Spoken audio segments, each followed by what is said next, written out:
This is Mavic Air 2. You may have some questions, like, So what's different? well, let's start with the larger sensor.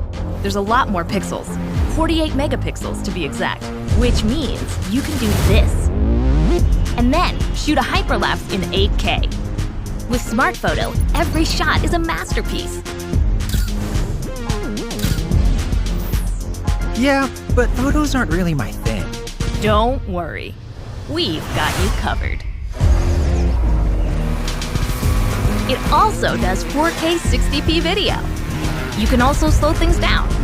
Way-do. And yes, there's HDR video.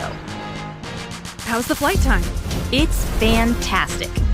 You're looking at up to 34 minutes in the air, a new record for the Mavic series. We've added OcuSync 2.0, so you can fly longer and see clearer.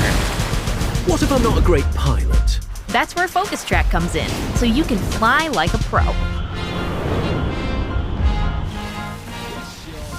Or just press a button.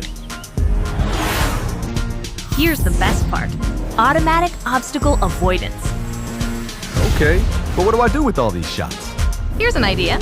Use the DJI Fly app to edit and share your moments with just a tap. So, what's different? A whole lot.